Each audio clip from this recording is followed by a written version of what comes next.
Thank you for coming tonight. Again, this will be, this is our second public meeting around the Waterfront Rezone, and this is what we've been, for shorthand calling Beverly Harbor. And this is what we can get into the details of the location, but for tonight's meeting, just make sure I can make this work. There we go.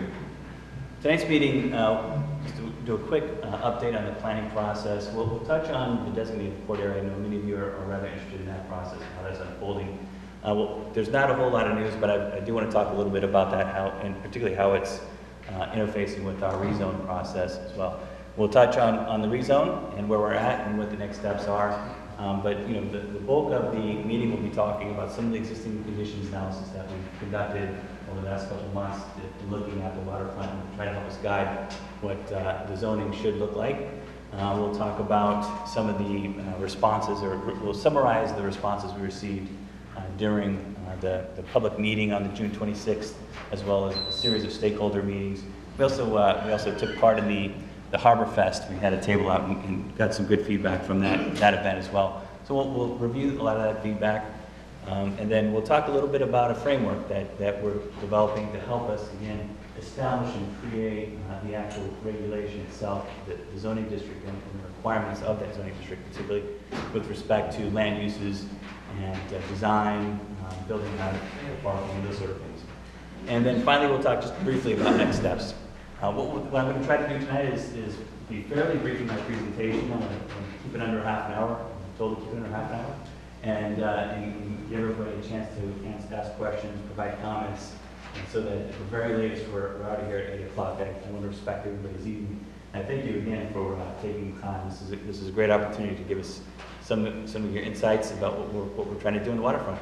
And I just want to kind of point out some of the councilors, some of the local leadership. We have Councilor Hausman here.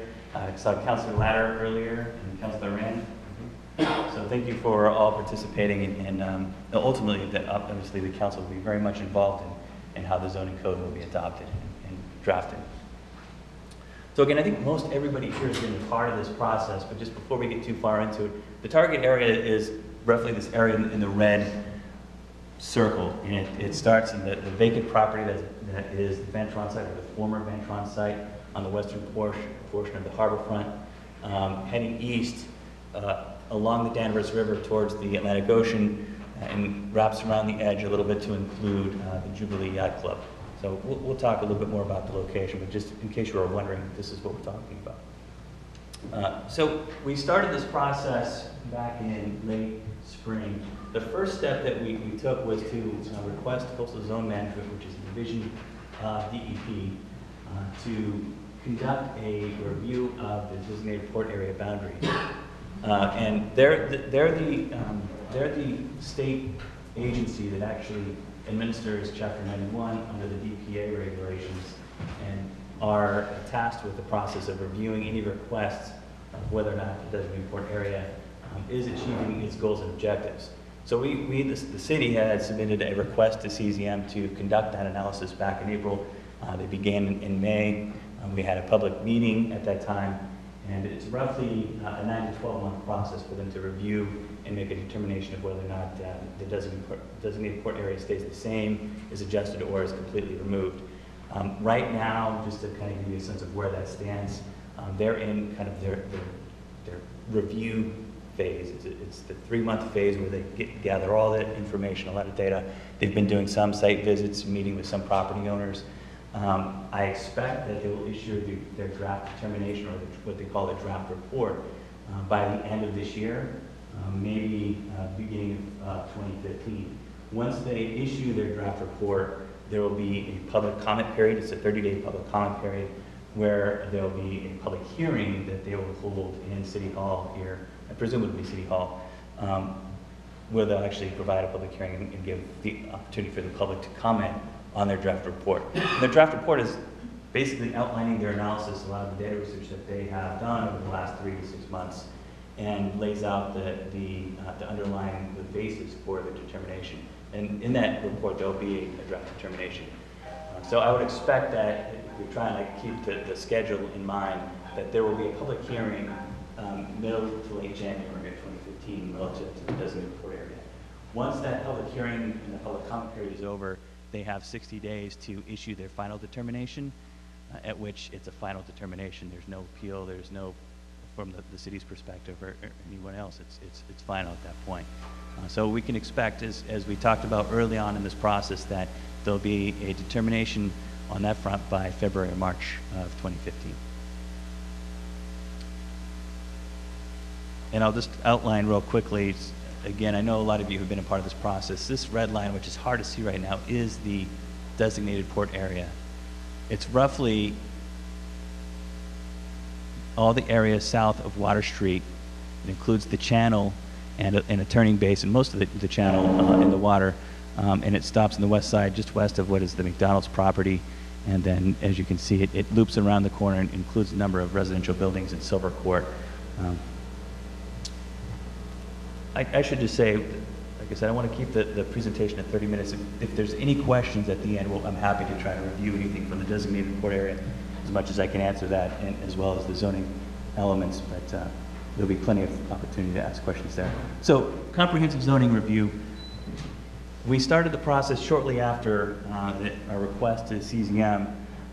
In June, we had a public meeting to kind of kick off, identify what our process is going to be, and then just kind of did a visioning session where we broke out, as many of you participated in that, broke up into 4 different groups and just kind of talked about the elements that we're looking at, what land uses, what scale, traffic, transportation, water side, recreational uses, commercial boating, all those things were discussed and kicked around at that time.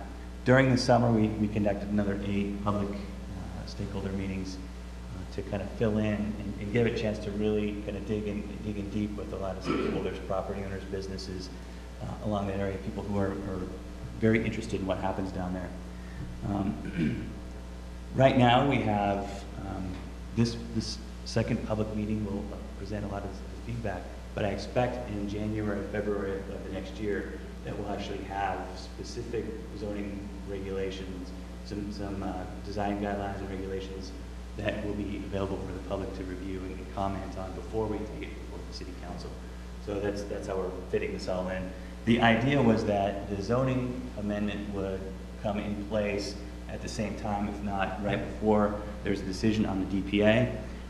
If that doesn't happen, for whatever reason, that this process to rezone the waterfront takes a little bit longer, we do have an interim overlay district for the waterfront, which is the Waterfront Development District, and it essentially gives the city, through the planning board special permit process, a lot more discretion on what happens in the waterfront from a land use perspective, as well as scale, design.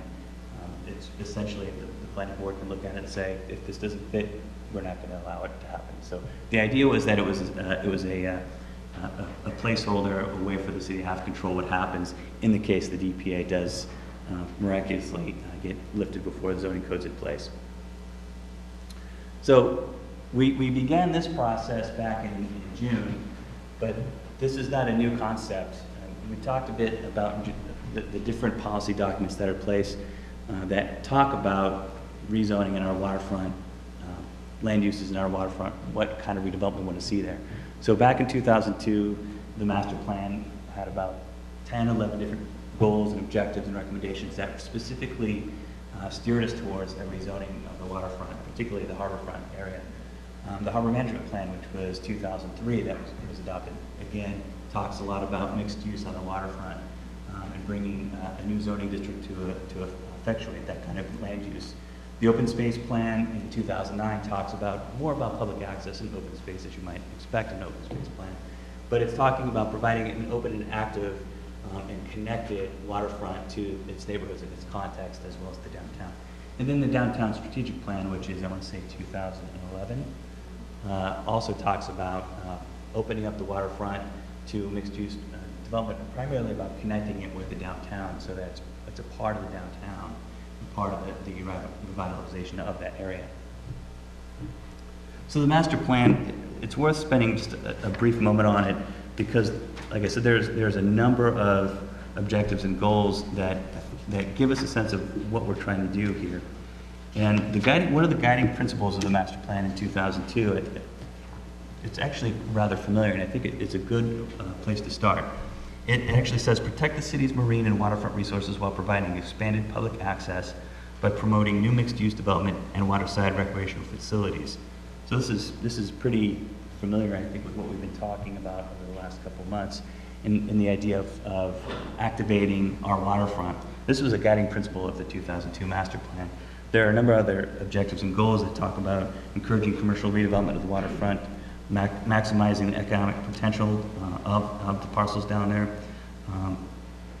creating a magnet for tourism and commercial activity, redevelopment of harborfront for commercial waterfront, for mixed use, residential, commercial, and recreational uses. I think you get the idea. So there's a lot of policy background in what we're trying to do here. And this process that we're in now is really just refine what is that zoning code going to look like. So moving on to the existing conditions, kind of setting the stage. I think most of you are pretty familiar, but I want to just provide a little context to the area. So that the area we're talking about includes the Ventron site over here on the western portion of the harbor. It includes all the way towards the east, wrapping around what is now Jubilee, and brings in, there's a sewer pump station that the city owns and operates. I think most of you know what's going on here, but this is Cabot Street as it comes down Rantoul, connecting near the bridge, and then up here, this circle here is City Hall, Depot Square. So existing zoning, the Waterfront Development District is the area from the bridge east. It's in the blue. This is the existing zoning we have. It was amended in 1987, and I believe it was done predominantly to respond to the Tux Point condominium redevelopment of the property. It allows mixed-use commercial by right. It allows restaurants, multifamily, home occupation. There is retail and service businesses, gymnasiums allowed by special permit.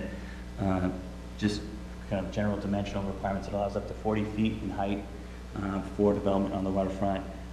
There aren't much in the yard setbacks, but there is what's called a floor area ratio requirement. This is a way to regulate scale of development, and we can talk about how that plays out, but it's basically the total gross floor area of a building divided by the lot size. So 0.25 is the requirement now by right in the waterfront development area. So to get some context there, if you're on a 10,000 square foot lot, that means that the building can be no larger than 2,500 square feet. Our zoning does allow, through incentive zoning, for larger buildings if you meet certain public benefit requirements, like better access to the water, better architectural design, better through access from Water Street to the water, and then also some projects that emphasize maritime uses. So there's what's called an incentive by allowing additional development if you meet certain performance standards. So that's something that's in place now. The waterfront development residential, which is just on the west side of the bridge, is essentially the same. The only difference between that zoning district and the waterfront development district is it has a minimum lot area of 6,000 square feet and a minimum lot area per dwelling unit of around 2,000 square feet. So it regulates the density of a project a little bit more than a waterfront development does. And then as far as the districts right around it, just north of Water Street, this purple area is the neighborhood commercial.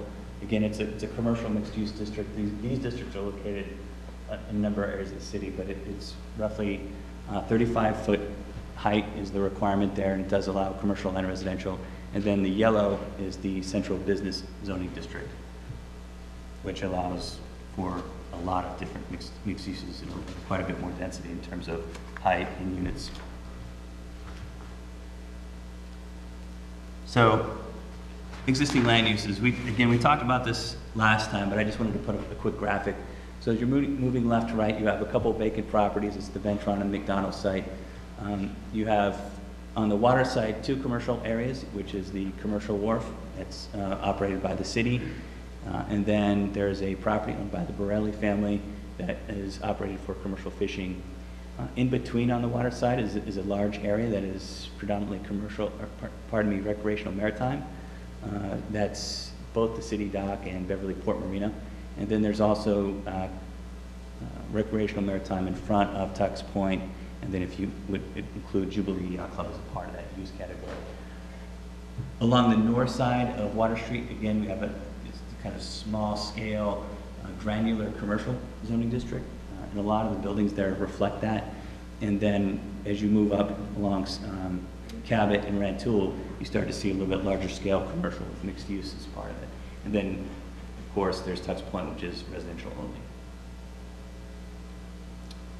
We looked at site topography, and I think a lot of you, again, recognize this, but I think it's a pretty striking graphic. What this graphic is showing you is the change in topography as you move away from the water. So the change in color is 9-foot increments. The most striking, the one thing it tells you is that both of the neighborhoods behind Water Street and Congress are aptly named. They are on hills. The change in elevation here is approximately 20 feet. And then the Goat Hill area, as you move up from Congress, you get to Porter, it's a little bit more gradual, but it's a steep incline. So it gives you a sense of what the topography is in the area. So another step in the analysis that we did is we wanted to look around in the neighborhoods and get a sense of what's the neighborhood character. So what are the existing buildings in the neighborhood, in the residential neighborhoods? What do they look like? Where are they placed on the site? What kind of uses are there? And what's the architectural character of them? So we looked at the Fish Flake Hill neighborhood, Goat Hill, Cabot, Rantoul, and Water Street. And we just provided some pictures to get a sense of what that is. So this is some representative pictures of Goat Hill residential neighborhood. And you can see these are predominantly 3-story, but we saw everything from 2 to 4-story residential buildings. Multifamily is most predominant, but it does have single family and up to 4 and 6 family units. What was interesting between Goat Hill residential and the Fish Flake, which you'll see, is the Goat Hill properties and the buildings there have a lot more diversity in architectural styles and ages. It made for a very different feel, but a very nice feel. You also notice that the buildings also are very close to the back of sidewalks, so they're pretty much right on the sidewalk. If they're not right on it, they're no more than 5 feet. Again, framing the street very nicely and making for a comfortable place to be. Fish Flake Hill, like I said, it's similar in size, but you can see a lot more conformity in the building types and styles. So again, mostly what we saw here was between 2 and 3 stories, and it was, again, right on the back of sidewalk or no more than 5 feet back. So it's, again, these buildings are framing the street, creating a kind of comfortable walking area. It's what we would consider good urban design, and something that we should draw from as we develop our zoning code going on in the future. Cabot and Rantoul is much more of a mishmash. So you've got 3-story buildings, but you also have 1-story land uses that I think that's an auto shop. I think it's auto body, but you have a mix of retail and some residential but it's much more confused area, and it has a lot to do with the bridge and the bridge as it enters into the city. So this is, from an architectural design perspective, is not necessarily the model we want to look at, but it's important for us to understand this is kind of the entryway into the waterfront. And coming up with a way to deal with this area so it's more inviting and invites people down to the waterfront, but also helps them understand where they're supposed to go as they come from downtown and enter the waterfront area.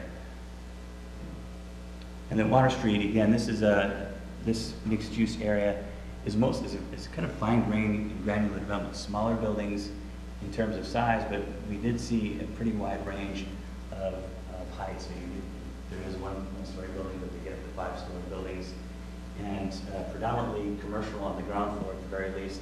There are a couple of residential buildings only, but it makes for a nice, you can see that there's a start of a nice street wall of buildings on the north side of Water Street, and it gives you a hint what could happen on the south side of the street to kind of formalize that public way. So that kind of concludes the existing conditions. We can kind of go back to that if you have any questions, but that's kind of a quick review of what we tried to do to give us a sense of what's going on in the neighborhood there in the context of the waterfront, and get us a sense of how we want to develop the regulations going forward. So a lot of the feedback we received during the public meeting and during the stakeholder meetings in the summer really can be broken down to 5 general categories, and there's a lot of different elements that fall off of that. The first one is any development needs to consider parking and traffic impacts both on the future and existing uses. So I don't think this is a big surprise. I mean, if there's going to be new development, we want to make sure that people can get there and that we're not going to displace the parking that people need to operate and function there now. And this has to do with both the commercial uses that are on the waterfront as well as the residential neighborhoods. Some of the specific comments on this front were parking and traffic were key, specifically parking to serve existing boaters. So it was brought up a number of times in these meetings that you have recreational boaters and you have commercial boaters that are there that actually need to be able to access the waterfront. So we need to consider that as we move forward. Access to the beach was particularly problematic, particularly for people trying to bring boats into the water. Service from the commercial fishing perspective, some of the concerns that were raised were service access for the commercial fishing fleet, parking, access for fuel trucks. There is also wholesalers that bring in their trucks to pick up lobsters. So being able to provide for that in the future is an important thing to consider. Find alternative ways to get people to the waterfront, and I think this is a great idea. If we're going to try to have a lively, active waterfront, we want to have a waterfront people can walk to, even ride their bikes to. We talked a little bit about the idea of having a circulating shuttle from downtown down to Depot Square, down to the waterfront, so people could jump on and off and easily access all the amenities of our downtown. So, what we want to do is look at what are the alternatives to driving to the waterfront. Also, we talked about identifying areas for centralized parking. What we don't want to do is we don't want the parking to be on the waterfront. That's not a great way to activate the public space. What we want to do, though, is potentially find a place nearby that could serve the waterfront within walking distance. Just a matter of finding that location. The other comment that we had on the traffic element, very specific to the waterfront, is the Cabot Water Street intersection is very problematic. And we heard that a number of times, that if we're going to see any development down there, that we need to come up with some ways to improve that intersection so that it functions better. So public access was the next one. We need to consider, we talked about the commercial and recreational marinas, but improving public access and the idea of creating a promenade on the waterfront was consistently brought up. And what we're talking about is not just facilities such as a sidewalk or a walkway, but making sure that it's designed in a way that it's inviting, that there are elements to that, like benches, trash cans, lighting, so that it's inviting for people to use. Also thinking about public art as a way to activate the space. We talked about ways to activate public ways, whether it's a public street like Water Street, or a promenade on the waterfront, by activating by using commercial uses on the ground floor, so people can interact within the public space inside the building and outside. So some specific uses a lot of people talked about were restaurants. I think restaurant we heard the most, but ice cream shop. These kind of uses that could activate the public space. There were some specific connections that people wanted to see. So connections between, let me go back to the picture here. Connections between the east side of the waterfront and the west side. And the bridge and the MBTA rail line being a particular barrier for that connection. So that connection was important to kind of establish better connections to downtown neighborhoods, encourage a linear cohesive corridor along the harbor, so public promenade, and increase visual corridors and pedestrian connections from the water side through into the land side. So this idea that you can visually see the waterfront, so that there's this connection to it. We talked about public art and amenities. So I think the takeaway from that is the public access isn't just about providing a pathway. It's about providing a pathway that is comfortable, inviting, and activated so that people will use it and be invited to use it. Whereas right now, if you look at the waterfront, it doesn't feel like an inviting place to go. And then last, we talked about what would development look like Development needs to be small scale, small and modest, pedestrian scale. The specific commercial uses that we talked about, again, restaurants, ice cream shop, cafes, retail and services should be emphasized that support maritime activity. So there was a lot of conversation about that, as well as continuing to allow and operate and support both the commercial and the recreational fishing facilities that now. So those were kind of the key languages that people were really interested in seeing happen. There was no interest in single-use multifamily residential. And I think that's what we're talking about there, something like Tux Point or a multifamily building. And the key issue there is that it's a kind of use that privatizes, or feels like it privatizes the waterfront. So multifamily only as a single use was not something people were interested in. But there was a wide variety of responses with respect to residential as a component of commercial mixed use, whereas the residential is on the second or third floor. There was a varying degree of acceptance or interest in that. Development needs to consider climate change, which was a great point, and we need to think about the fact that we're going to have to deal with stronger storms and sea level rise. So we need to think about how we would incorporate the zoning. The nature and scale again of the retail should be of a smaller scale, more pedestrian oriented. So this idea of again activating a waterfront, so it's inviting for the pedestrian. You have to really make sure that the development is designed and at a scale that is accessible for the public. And again, recreational marine is an important amenity in the waterfront that we need to preserve, including the infrastructure and again the commercial fishing, which came up a number of times. So those were the kind of the comments that we received and discussed in both the public meetings and during the stakeholder meetings. And I should just say that we will have those the summary sheet. We'll have it up on the webpage. So if you want to look at a little bit more detail on what we just went through, you're welcome to do so. So we're building that into some general guidelines and principles of how our zoning code should look. Our guiding principle in doing so, we adapted it from what was in the master plan in 2002 to kind of respond to some of the comments that we received.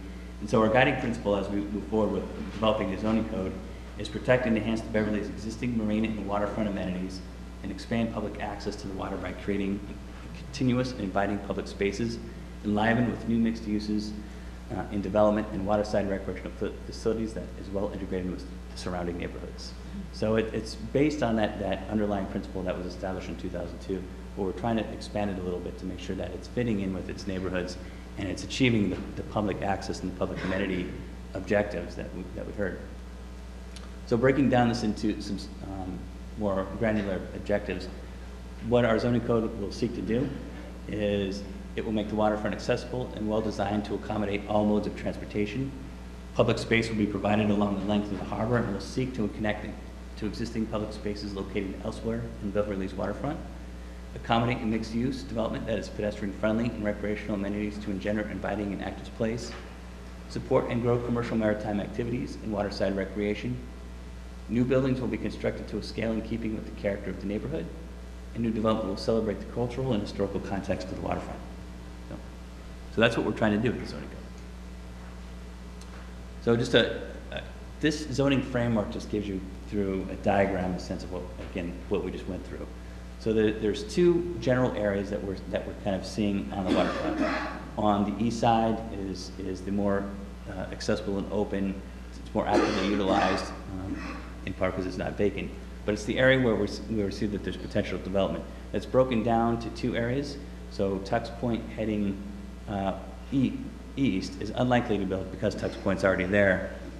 But we do want to include it in the new zoning code because at some point in the future there could be a commercial component to that. We want to allow that through a public process or through the zoning process.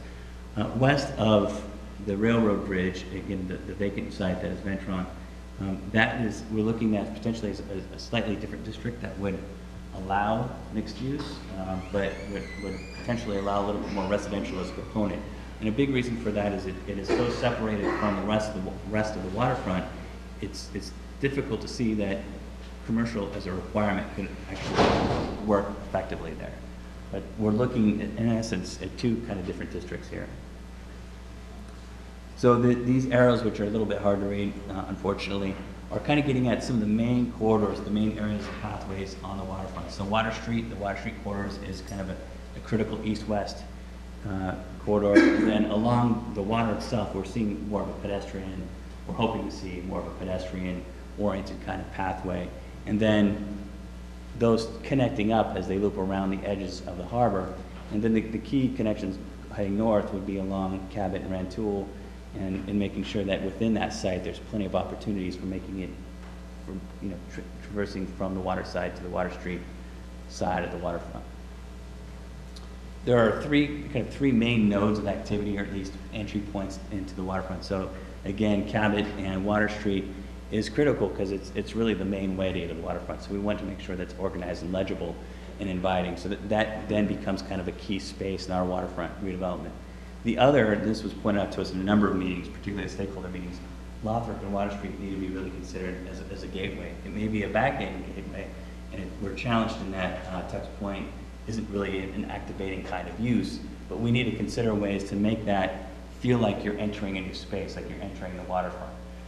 And then this third area, which is really kind of focused on the landing, is what we would see as kind of the core public space for the waterfront that would be open to the public. Part of that has to do with the fact that the city owns the property, so we have a little bit more control of what that looks like.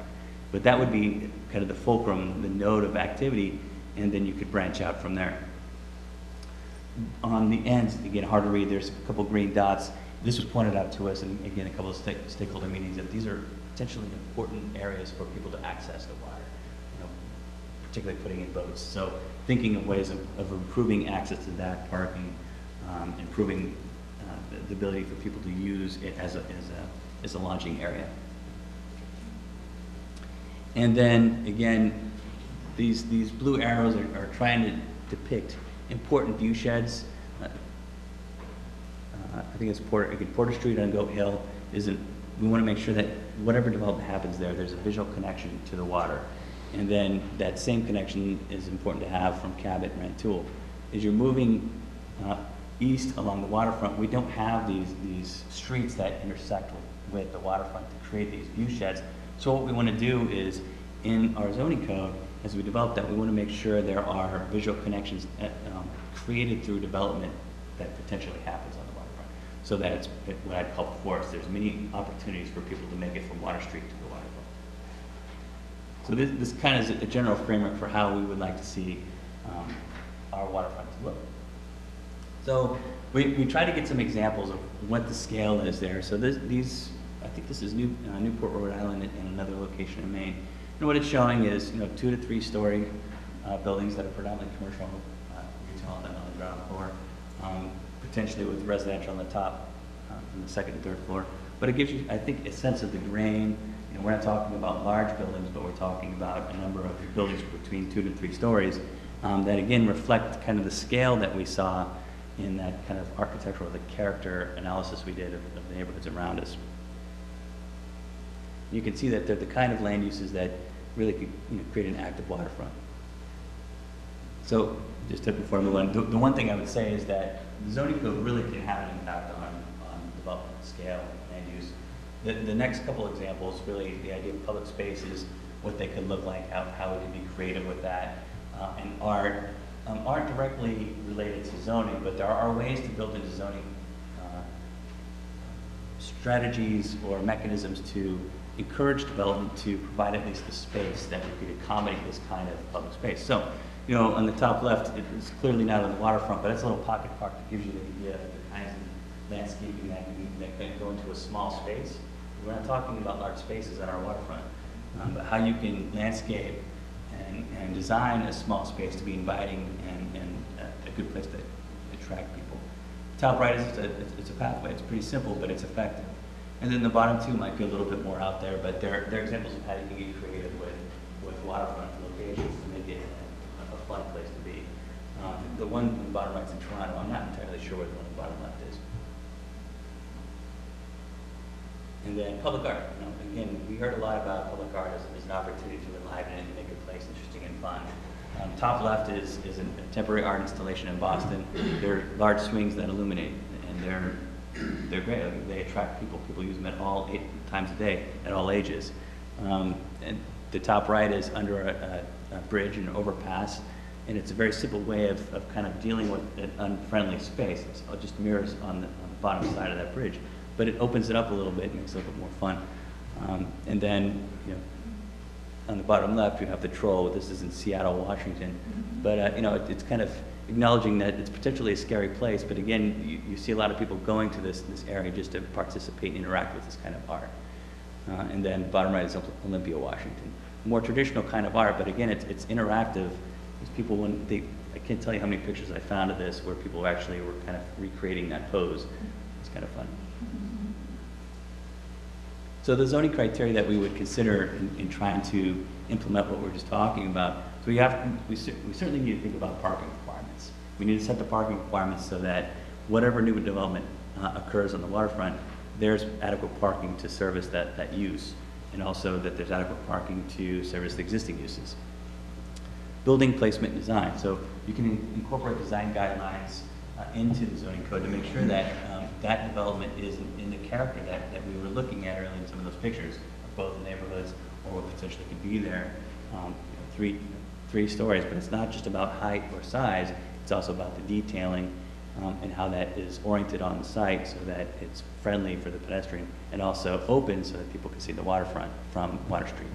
Building height, you know, the typical dimensional standards that are very frequently used in zoning is something that we would absolutely want to build it to. So setbacks, building height, floor area ratio, which is the other density standard that we can talk about for ways to regulate what happens on the waterfront.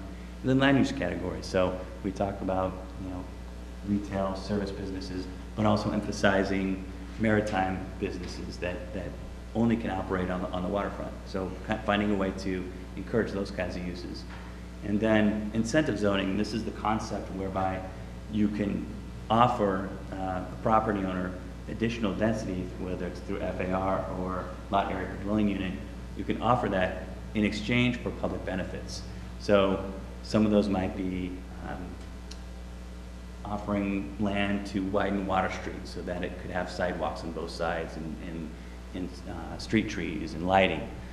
It could include public spaces, little parklets that are part of the development that also have through connections to Water Street so that there's clear access across the private property. So you can build into the zoning code this kind of exchange where there's some benefit that's given to a property owner, but there's also benefit that's given back to the public so that you can have a better public space. So those are kind of some of the general zoning requirements when I think about building into our zoning code. So I zipped through that really fast because I was trying to under 30 minutes.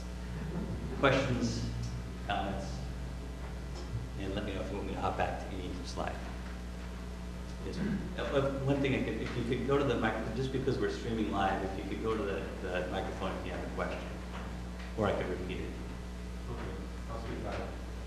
Just not clear to me, is everything that we've been talking about dependent on the favorable redesignation of the port area, or can some of the things you're talking about happen independently even if it's not a favorable redesignation? Sure, so the question was whether or not some of the elements, the redevelopment elements that we're just speaking about are dependent on a designation or redesignation of the designated port area.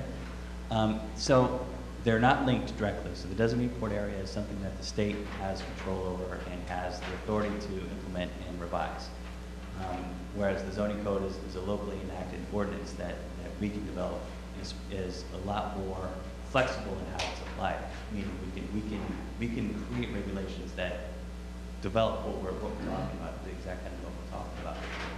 They are linked in that if the designated port area is not changed or removed, we won't be able to see commercial retail restaurants in our designated port area because they're not marine and industrial destination. So the processes, it's a little complicated answer, the processes aren't directly linked, but they do impact each other.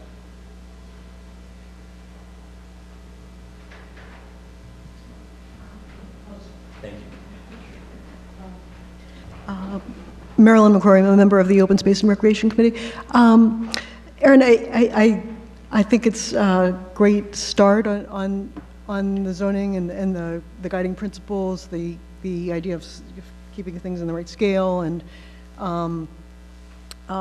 providing view sheds. My request would be that you, the city, think about not cluttering up the waterfront too much with buildings and leaving some amount of open space, and that maybe is that the only place that to control that is in the city-owned property, but and the zoning for the rest of it, if that could be considered as a guiding principle, that would be probably welcome. So making sure that there's enough public space on the waterfront, is that the goal? Right, some open space, some green space, some. Yep.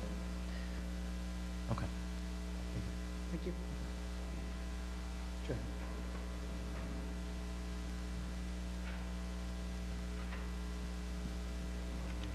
I was just wondering, is any of this material like available online anywhere for people who weren't able to make it here today? Or? Sure, absolutely, great question. So we'll have the presentation will be on our webpage. Okay. It'll be beverlyma.gov, and look into the planning department. There'll be a link there. Okay. We'll try to have the link to the BevCam showing of this meeting available as well. Okay, very cool. And just one more thing. You talked about the interim overlay district. Mm-hmm. I was wondering if you could maybe explain that a little bit more. Is that something that's been voted on already? Is that something that's built into this? Sure. Okay. Yeah. Thanks. So the interim overlay district was a zoning amendment that was adopted in August, and the concept behind that was to make sure that we had plenty of control locally over what happens on the waterfront in case the DPA is actually changed or lifted before this zoning process takes place and we have a new zoning district with new zoning regulations in place. So the overlay district gives wide discretion to the city and through the planning board to review and approve projects. And the way the language was drafted was to give the planning board plenty of opportunity to make sure that if it's not a project that fits with the waterfront, that they could deny it. It's just to give the city more control. Do you have already some sketches and things like that already, so that you might not want to see them when they ask you? You have them in your office someplace, kind of an idea of what you think it's going to be. So we don't have any renderings or elevations of any projects. The zoning change isn't generated by a specific development project, that there would be designs for that. So we don't really have anything in place that shows what is to be expected. What we're trying to develop here into the zoning change is a set of regulations that would give us the idea of what the scale would be and the ability to bring in a project and work with it to make sure that fits within the waterfront. So there's really, we don't have plans at this time. Sharon would think we did. I have one other question about, so those that are on Water, as you said, on Water Street, it's almost all commercial going all the way up and down, one or two residential. But above all of those buildings are all residential. Right. So how, when you're saying, will the zoning say you can only go 3 stories? And would the first story of the restaurant be story 1, 2, and then 3, or is it, and how? Sure. Good question. Because that will affect all of those residents. Yeah, so what we'd be looking at is creating zoning regulations, like again, the idea is to reflect what's going on around it. So considering what's going on Water Street, the zoning regulations wouldn't allow, what we're looking at would not allow residential as a single use. So we wouldn't see residential on the ground floor. We would see a commercial use on the ground floor, in part to activate it, to bring activity to that street. How high are you We're going to go? looking, sure, yeah. Given the surroundings, we expect to see something that's 3 stories, between 30 and 35 feet tall. And again, it's really based on that analysis that we did. What analysis? Yeah, so let me go back to the picture.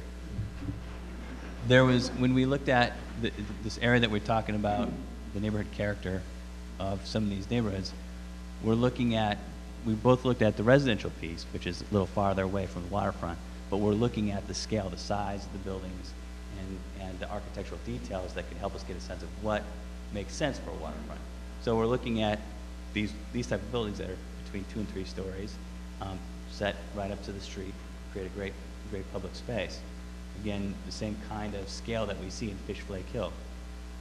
Cabot and Rantoul, you do see that scale, but it's broken up because there's a lot of space in between the buildings. There's not a consistent street wall that provides that consistency and frames the street, which is makes it comfortable, makes it active.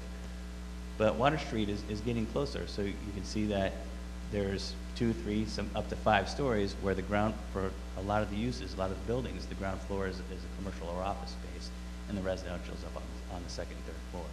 So that's what I mean. That's kind of the guide. That's what's guiding us to these standards. So I would expect that we're not going to have residential on the ground floor. We would see commercial on the ground floor for that activization with potentially. All those people on this side, as you can see, it goes up, Mhm. and that's all residential.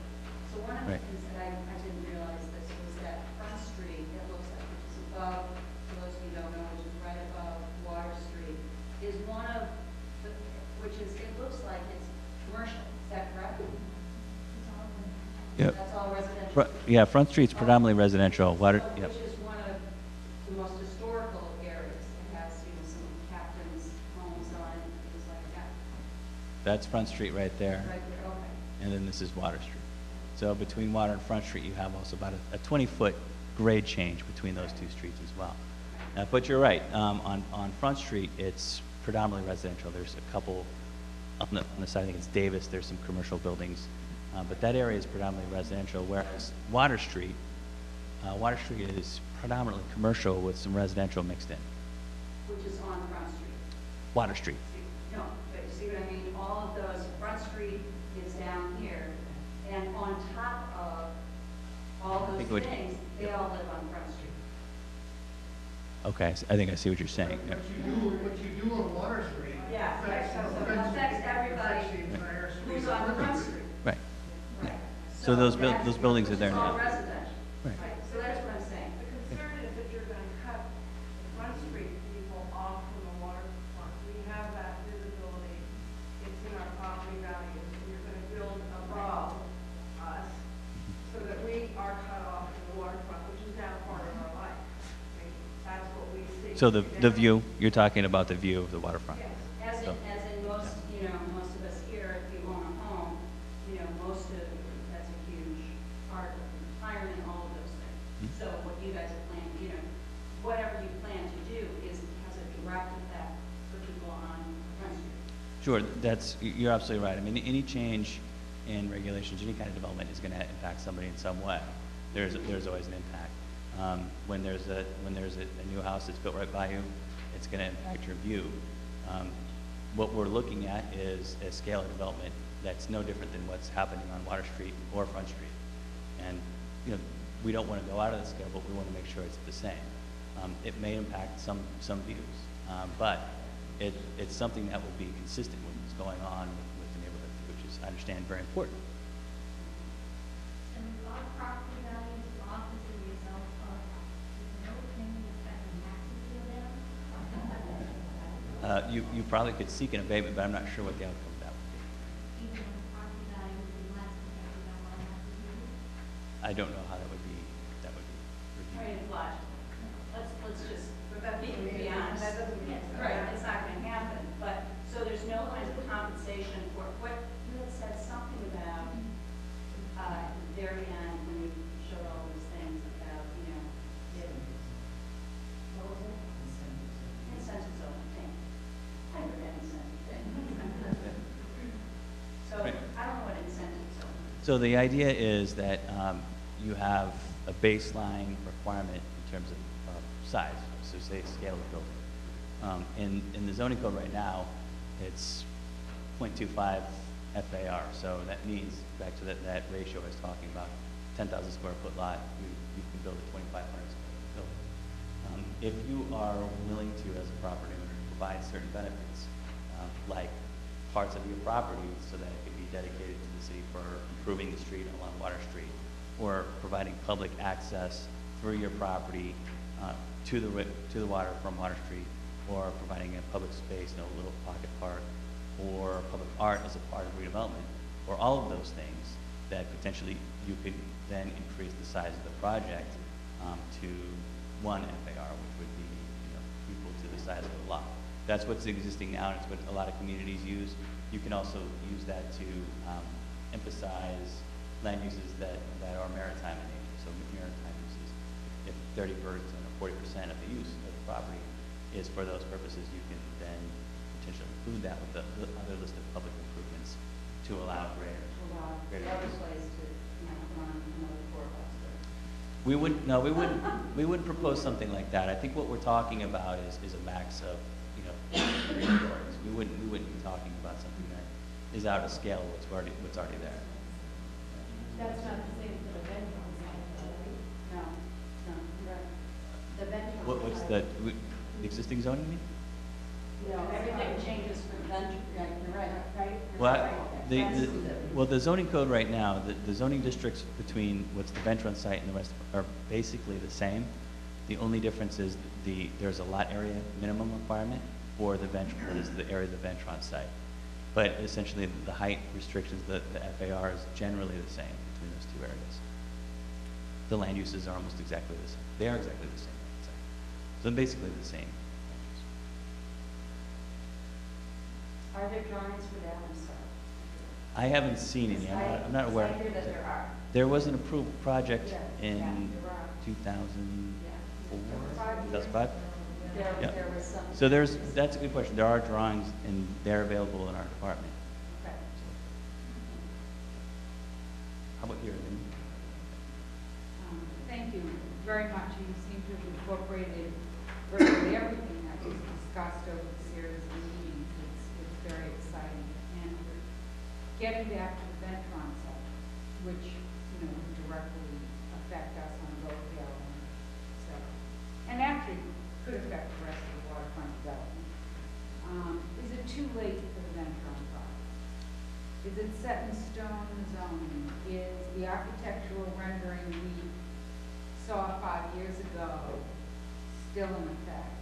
I mean, you showed the scale of the homes on Goat Hill, and what's been proposed is in direct opposition to that. It's another touch point. I think it's 72 units, yeah. Yeah. So that permit is still active. The property owner or a subsequent buyer could take that permit and could build it. It's approved at this point. And it's at least for another year or two, they can request extensions as well. So that, it is permitted, it could happen. But a developer could come in and if we have the zoning code in place, they could revise that and they could bring it down. What we're suggesting through this process is that although we're really focusing on commercial on the other side of the bridge, that we allow flexibility for a residential only project on Goat Hill, only because it's so cut off that it's going to be a challenge from an economic development perspective, from the developer's perspective.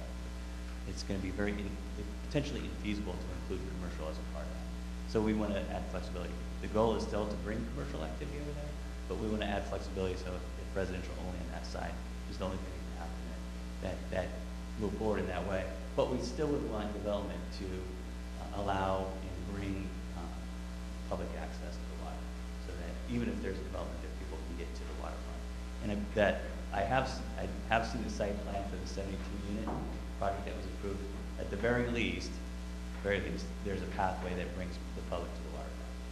Not perfect, but That development is totally antithetical to everything you're proposing virtually a few yards away. yeah, it's a larger scale project. Yeah, and I was also wondering, when the zoning changed on that parcel? On the Ventron site, Yeah, I know it was Let's always go over IG, and then it changed. yeah, I could 06. Yeah, so that zoning change happened in 2006. But it hasn't been changed since 2000. No. The waterfront development district, which is pretty much everything to the east side of the bridge, was changed in 1987. Waiting patiently. Yeah, Aaron, thanks so much. This was a great presentation. I had a couple of comments. One was. Can you speak up? Yes. couple of comments. One was when you talked about the commercial development on this first level. Are you doing any sort of guidance or restrictions on these properties to ensure that they don't end up vacant, abandoned restaurants and T-shirt shops or candy shops that have no candy to sell and things like that? The other thing is when you talk about restaurants, are you going to be putting in any sort of guidelines for the residents to make sure that they're not open until, 1 o'clock at night, and so there's noise issues and people issues and things like that. So regulations on the waterfront as far as commercial use. So I think the last question is probably easier to deal with. There is a way through zoning to require that when a permit is issued through the public process, whether it's the planning board, the zoning board, that permit can be issued with restrictions on how late the restaurant stays open. So there is a possibility through that. I would expect that would be a process where it's a special permit approval, and that could be assigned through that process. You can also regulate the kinds of retail or restaurant uses based on size. So if we're looking for smaller commercial, if we're looking for smaller restaurants, we could say, for instance, a restaurant under 5,000 square feet or 3,000 square feet would be allowed by right. It doesn't have to go through the special permit. But if it's over that 3,000 square feet, it does need to go through that process. And it doesn't mean it's not allowed. It just means that there needs to be a little bit more scrutiny as a part of that project. So that's a way to regulate scale and size of those retail uses. As far as if it's a candy shop and how well they will function, will it stay open or vacant? Sustainability. I think it's really about creating an active, inviting place. If we're successful at creating a place that is accessible and inviting to the public, it will succeed. And that's a lot. Challenge that because it hasn't succeeded typically. And that's a beautiful surrounding. It's actually a fantastic waterfront that has probably 10 times the volume that this particular area will ever have. And the stores and the restaurants, there are a couple of restaurants that have been over the years, but almost there's very few retail environments that have been able to sustain themselves. Yeah, so the part of the challenge with zoning is we can't pick and choose at a very aggregate level. We can say, oh, we don't like the candy shop, but we do like the coffee shop. What I really do feel that if we design the space to work well and it's accessible, part of the problem with the waterfront at Salem, I forget the name of it, Willows? Pickering Wharf, is it's actually rather difficult to get to. It's kind of cut off from the rest of the downtown. I don't know, I saw 100,000 people there last weekend. When you have busy, yeah, when you have the Halloween events, sure. When you have special events, it can pop up. But the idea is that every day it is accessible for the public and it's inviting. It's going to be successful. Part of the challenge, though, is it does take a property owner that is willing to set the price right and is willing to make sure that the property works well. I don't know if that's the problem there, but it does happen sometimes where you have a property that just isn't maintained or managed as it should be, and it can cause challenges with vacant properties. Well, the flip side of that equation is something that I introduced as a concept smaller kiosk type of environments, maybe the big thing that becomes very popular. So it can be mobile, so if it's not working, it doesn't exist. That's a great idea. I think particularly the food trucks have been used a lot as an interim or transitional kind of tool to activate a space. Then once it gets active, then you can kind of bring in a more permanent kind of solution. But yeah, you have to be creative and find ways to get people down there. I think thinking about other ways to activate it, public art came up a lot. So that's not necessarily something through zoning that we can activate, but it's a way to make it an interesting place and to kind of build off of each other with the uses, the access, open space, and art. Well, Newburyport has been pretty successful with their public art and getting people to walk on their walkway all the time. It's always busy and it's always a lovely, lovely park. But they don't have, the stuff right on the water. It's a park on the water, which would be a lovely idea. Mm-hmm. The thing about Pickering Wharf is that there's no parking It's a huge problem for that, which is going to be a huge problem for this. And I personally, you know, you had talked about, well, you know, we'll have parking downtown, and we'll have a lot of, shuttles going back and forth. I can't imagine that that's going to work. Yeah, so Can't imagine. sure, the idea of having a shuttle is not going to provide all of the access. It's not going to provide all the transportation to the waterfront. What we're talking about is thinking of ways, a handful of different strategies to provide improved access to the waterfront. So parking is a critical piece of that, obviously. So we want to make sure that there's parking on site that serves the uses going in the future and now. But we also don't want the waterfront to be a parking lot. I agree. So we want to look at ways to encourage people to get, or make it inviting to people to get there without having to drive the car. So the idea of a circulator is one way to do that. Making it walkable for people who can walk there, or bikeable for people who are willing to ride their bikes. But thinking of different ways, we want to be creative. Or the idea of having a centralized parking area nearby so someone can walk over. All those need to be tapped. All those ideas need to be tapped if we're going to be.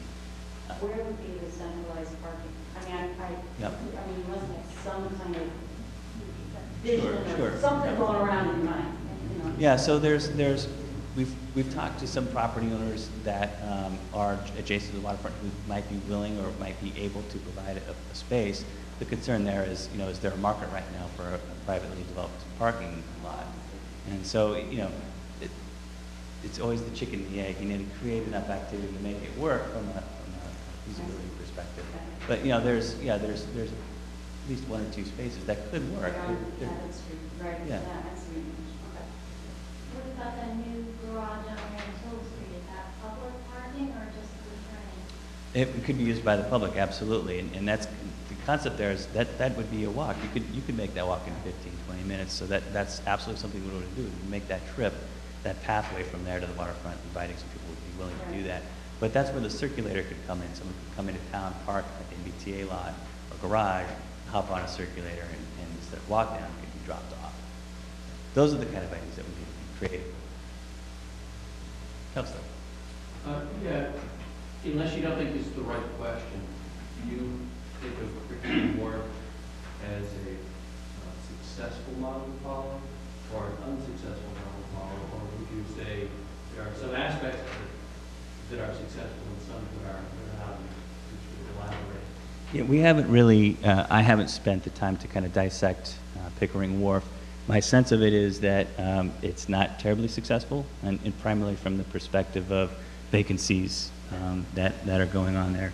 And whether or not that has to do with the design of it or the scale of it, I don't really have a strong sense of that. I would say that what looks like has been developed on Pickering Wharf is a fairly good public space. There's a walkway there that does interact with restaurants.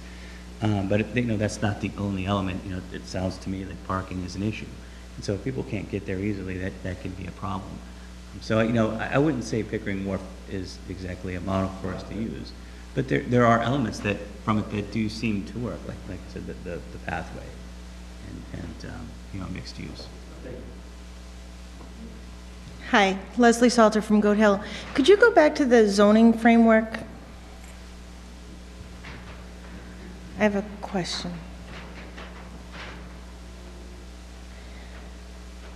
And This is the zoning I think as you go forward, you had some blue lines that were coming down? Yes. Okay. Now, those blue lines, one of them's on Porter Street. Mm-hmm.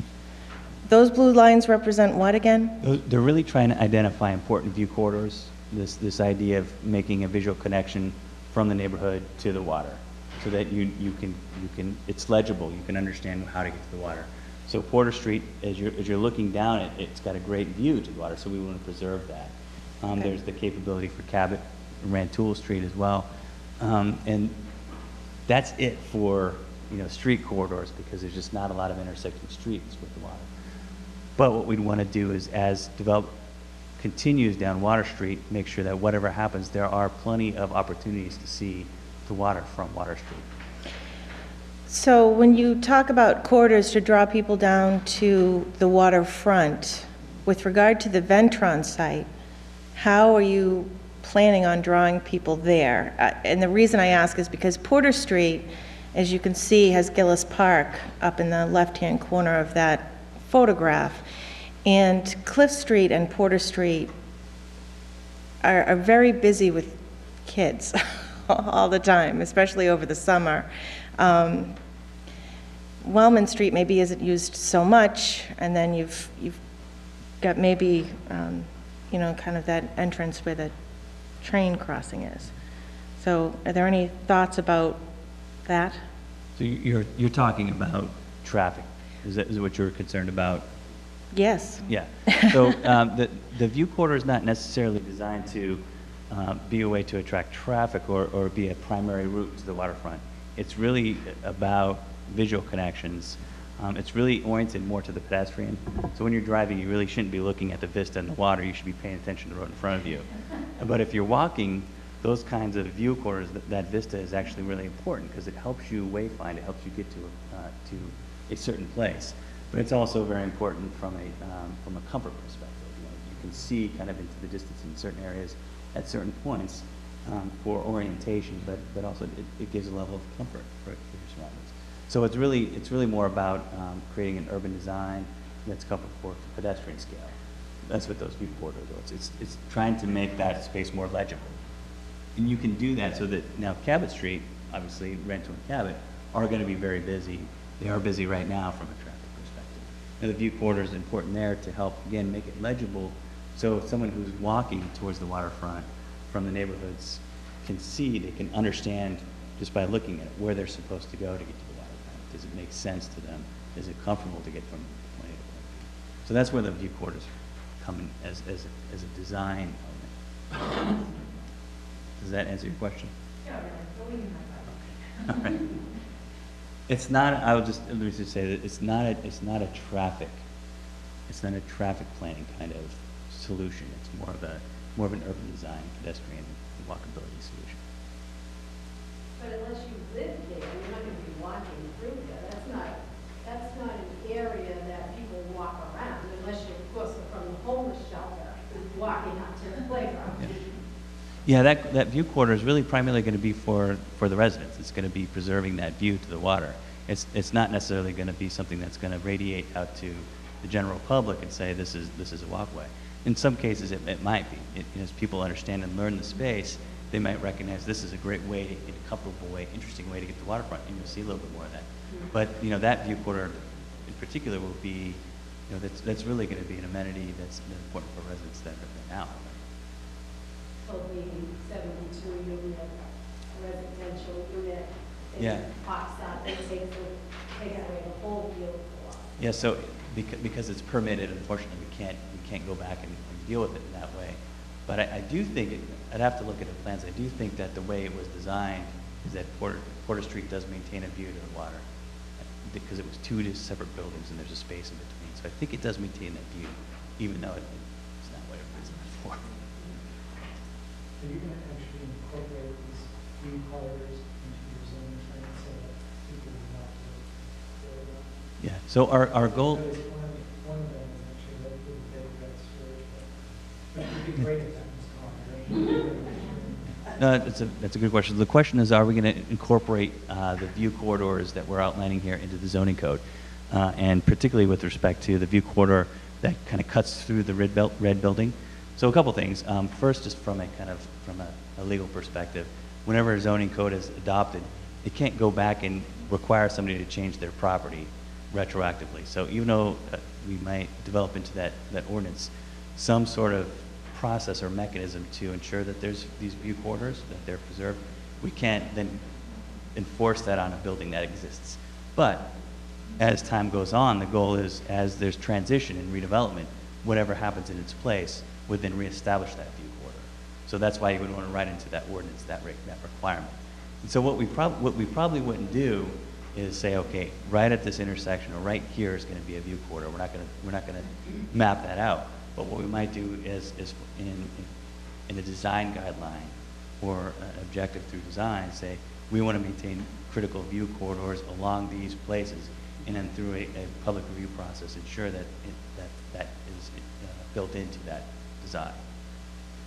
So yeah, I mean, to answer your question simply, we wouldn't want to build that as an ordinance. Right in the middle, practically in the middle of this whole area, there's a couple of enormous outside gasoline tanks sitting right in the middle of Beverly Harbor Marina. And assuming you can move those tanks somewhere, if you're going to sell gas there, or assuming you leave the tanks there, are you allowed to put up residential units and stores with little ice cream shops right next to these gasoline tanks?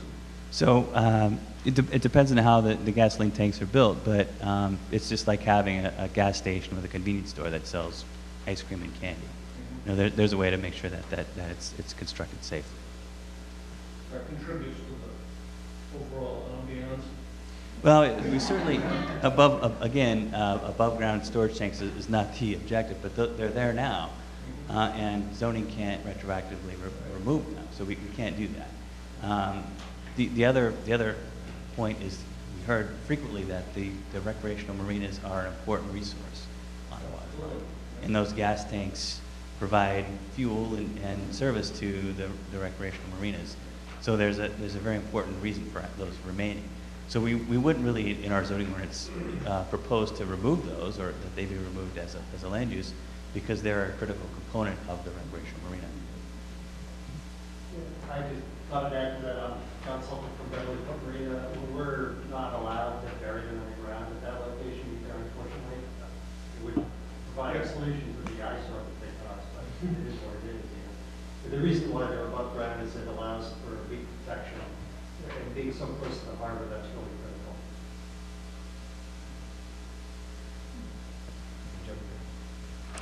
critical. First of all, thank you, Aaron. I think we're really lucky. The city is very lucky to have you leading this process and this new administration. I'm really impressed with the feedback that you compiled. I don't feel like you missed anybody's comments. I'm not sure how you did that, so you can share your secret with me after. The only thing I want to add, I think the most important thing that I thought could be emphasized just a little bit more was the connection between the historic districts and the design, maybe the design elements of what we include in the zoning. So kind of like the architecture of Fish Flake Hill that is really kind of buried in Fish Flake Hill, but it'd be neat to see some of that reflected on the waterfront design. And yeah, that's about it. Thank you, everybody, for your comments and questions. And I'm the ward counselor for the waterfront for Ward 2. So if anybody wants to talk with me further about this, please contact me. My information is pretty public, and you can get my card after if you don't already have it. So thanks. Thank you. Yeah, there were a number of comments about that very fact. The idea of linking the historic districts with waterfront. So thank you for that. Ms. Ranger. Comment on view corridors. The concept is very nice, but in fact, if the view corridors are interspersed with three-story buildings, the view corridor is only going to benefit the folks walking down Water Street. Folks on Front Street, unless they just happen to be lucky enough to live in front of the view corridor in direct line with it, are not going to have any view. There are sort of de facto view corridors for pedestrians walking down Front Street to the waterfront between properties, which is sort of what you're talking about. But when you interlay one view corridor over another in three-story buildings, there will be no view corridors probably from the historic district. It'll only be from people walking on Water Street or driving. Yeah, I mean, view corridors are designed for preserving the view from the public way. Now, if the height limits were lower, then it could be effective, but not with three-story buildings. I wouldn't argue a height limit has anything to do with the view corridor. That has to do with general views. You had a question? Well, actually, so if we want people to be, which I think is a great idea, and you really have to make a very good job. And I think that it has great potential for our city coming in the city of 25 years. But the point is true. I mean, that is such a beautiful historical area that people should come and see those beautiful homes and things like that. And being able to be out there and look down and see that is great. And he's right. I mean, you can't actually do that. You can't actually see it, and that would be a wonderful thing. I mean, you can't see it from my building, but, so it doesn't do me any good. But, it's true to be down and to look at the, oldest, Sunday school, to have people go, see, that's part of Beverly. That's part of our historic heritage, and it's wonderful. I love that. So you do, you want to incorporate all of that, and I think it's great that, it looks like, the buildings are going to do that. But, you actually can do that. You actually can, do your sites and kind of look at that and say, okay, how can you get people coming to that? Thank you. Appreciate that. Sure. I'm not familiar with the Fishkill neighborhood at all, really. I've driven around it, kind of, but not through it. Is there a connection from Front Street to Water Street at all? I feel like when I've driven Water Street, it's like a wall of buildings on one side and a fence on the other to the marina, and that's it. And I think, I don't know, but if you had a connection to the two, then you could get pedestrian flow down rather than having to go around the outside. Sure. I think Mr. Finch may have a thought on that. There were historically rights of way that actually did go down from Front Street to Water Street, to the docks and so on. Yeah, I I think think there's still a remnant of one. I don't know if that gentleman who owns one of the properties along there may be here, I'm not sure. But it goes down to you had a picture of the Brown House on Water Street. There was a stairway that went down. I don't know if it's still there or not. Yeah, so, when we were looking at some of these parcels, it looked like there was a remnant right away, roughly right about here. Mm-hmm. Yeah. Through. I don't know. And so I think to your original point, the idea is of providing more access points, at least for the pedestrian. We're not going to be able to provide access for a car that way, nor would we necessarily want to, or should. But the idea of finding access points where someone could come directly down, walk down a set of stairs on this side, or maybe potentially on this side, instead of having to loop all the way around to get into Water Street. For people that live up there, some in the room, to have that access would be a benefit to the property. That might be, if it comes to be a trade-off, that would be, if I lived up there, I'd love to be able to take a set of stairs down and just go right into the restaurant, rather than have to go all the way around and back then when I can see it. I just can't get to it. Yeah, so the idea of... Right, exactly. So I think to your point, though, the idea of creating more connections, more pedestrian connections, particularly along Front Water Street, where there is a large span of area where there's no connection, you have to walk around. The idea of more spaces, more frequently placed, makes a place more accessible. Wherever we can do that, there's an opportunity. Zoning isn't really the best tool for that. We're not really looking at zoning the area between Water and Front or beyond, where we might be able to include into that zoning code this idea of incentivizing these kinds of benefits. But that's something that we can put into the zoning code for the waterfront so that those through connections are available going forward on the waterfront side. It's the same concept, but how to translate it farther north is a larger, kind of more difficult challenge. The right-of-way is between Lynch Lobster and 36 Water Street. I believe it's owned by me in Hamilton and Dr. and Braintree. And that was the true right-of-way. It was a stairway that they used to come off Front Street. I live on the 7th front. Then there's Lynch Lobster, and there's the open lot there you can see. And I don't think it's been used.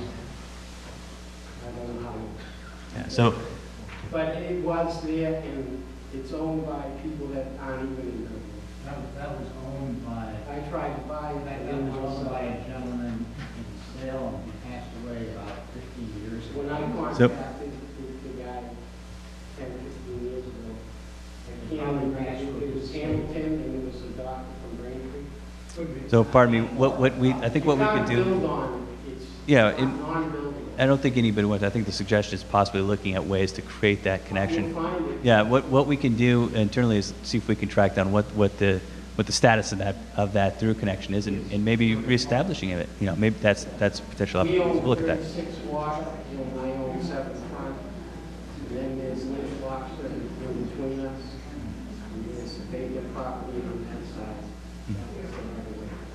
All right. George Washington, right? Yeah.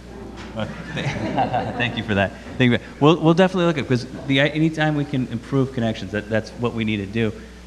Just outside of zoning, we don't have a lot of tools to I know find that that. was a public one. All right, so a couple more questions, and we'll adjourn if we can. Go ahead. It's just a quick question, it doesn't really pertain to us. I was told years ago that the abandoned boats on the Oakland property were very difficult to get rid of because there are all these marine laws and so on and so forth. So how do they propose getting rid of them, do this development, and not getting rid of them? Or 5 to 10 years ago? So the question is, how do we encourage the marina to remove the boats now with zoning? Well, if they're going to redevelop this land, they're going to have to remove. So Yeah, if someone's going to have to move them. And I was told that at one point there was some sort of marine law that prevented them from moving these boats. But there are a lot of them are infested with animals and drug use down there. I think if we had it rezoned to a place where they're really interested, whoever the property owner is, to redevelop it, and there's a boat on the property that's getting in the way, they'll find a way to remove it, I would So suspect. they can find it right now. I don't know, but if the zoning, All lawyers and all kinds of paperwork, because these folks are privately owned, and they have to legally sue them, and then the guy has certain length of time, and they just keep going and going and going. so sure, it certainly highlights a potential challenge with redeveloping the waterfront. I would suspect, though, that if there's a redevelopment opportunity, that there's a way to untangle some of these issues. Now, is it something that could take a while? It very possibly could, because of the depth of the legal challenges that are inlaid in that. But I would suspect, as long as there's an opportunity to redevelop the property, that there's a way to get there. And what we There's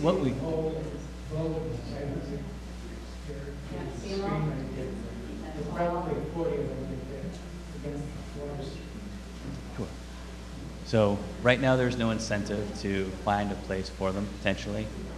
With a zoning district that could provide incentive, then we might see some movement on that. Does the city have to, are we buying that property when it's rezoned? No, the city, zoning is a way to regulate development in land uses. It's not a mechanism for the city to purchase property at all. Okay, So the city won't own it. we won't own it, so it'll be the marina, so you get to develop all this property. Oh, well, it's John Silver, but yeah, And so John is going to develop all that. potentially, or the future property owner. Whoever owns the property has the right to use the land as it's allowed under regulations, zoning, building code, Wetlands Protection Act. All these regulations build into what you can do with your property, whether it's the current owner or the future owner. Aaron, would you be able to put on the planning board website more detail about incentivized zoning? I have a concern with that. I want to better understand what exactly a potential developer would get in return for an incentive to provide X, Y, or Z. If you have any criteria where already Sure. that'd be great. So we don't. I think that's a great segue, actually. It's like land with that. What we would do is in the next couple months, so as far as next steps, what we're going to do is taking these guidelines and some of the more of the feedback that you provided tonight, we'll actually start developing a proposed zoning code, zoning regulations, guidelines that people could use. I've used the word incentive zoning a lot tonight because I think it's a good tool to provide a lot of the public benefits that we're talking about that have been expressed through the public process. So if that's incorporated into the zoning ordinance, we'll certainly drill down into that so that we can explain it a little bit better, maybe through some diagrams, so you can get a sense for what that might look like. The zoning code right now, the Waterfront District actually includes incentive zoning as a part of it.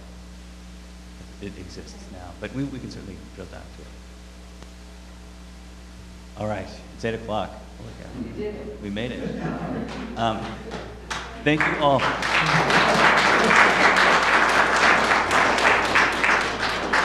Thank you all very much for taking your time, and I do appreciate all your comments. We do take all of them seriously and consider them, and we'll continue to do so.